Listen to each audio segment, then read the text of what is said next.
Samuel Martires and Special Prosecutor Attorney um, Ryan Kilala. So, sir, may gagawin po bang Office of the Ombudsman dito since si Attorney Kilala, if I believe, ay nandirito pa rin po? Yes.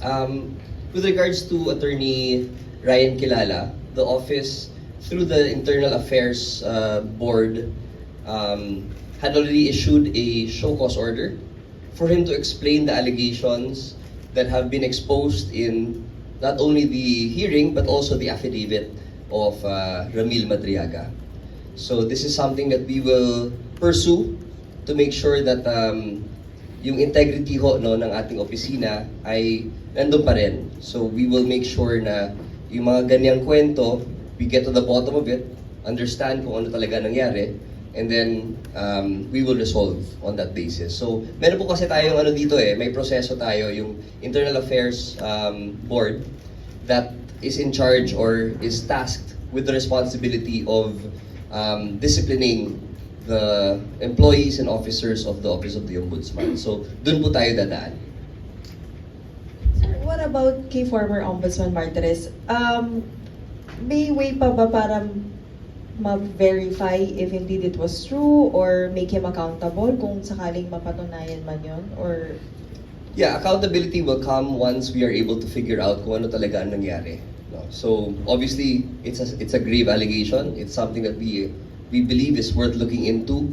However, the allegations as against Attorney Ryan Kilala from our monitoring of the impeachment hearing seems to be much deeper. Tapos may mga pictures pa, may mga videos. So yun po yung inuna natin ngayon. Nag-issue nga tayo ng show cause order sa kanya.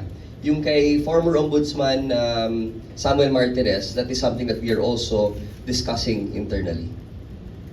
pero sir, yung anong status ni Attorney Kilala? He's still coming to the office right now or he's... I believe so. I believe so. So kahit sir na may show cause order, he can still come to the office? Yeah, yung show cause order po kasi parang ano yan we are asking him to explain kung ano yung side niya or defense niya dun sa mga allegations no na linabas ni Ramil Madriaga. Yes. Good to see you here. Hi, hello sir. Okay, Maurice Umali po, GMA News. How do you assess, sir, the Madriaga's credibility now, considering that there was inconsistency between his new affidavit and his earlier sworn statement in 2025? And is this sufficient basis to proceed with or to dismiss the case? Sige, I'll address the first question about the credibility.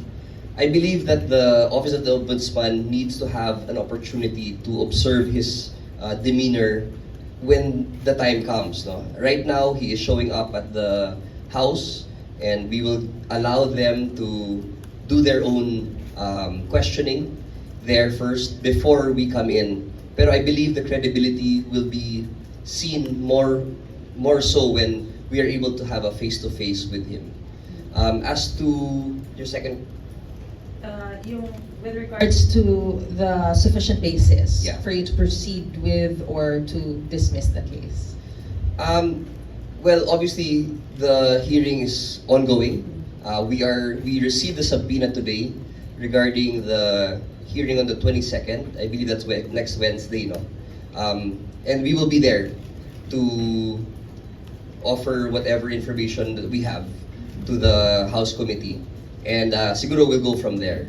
So you mentioned that you will judge it based on your face-to-face meeting with him. Yung credibility. Yung credibility niya. When do you plan to meet with him, if ever there is such plan?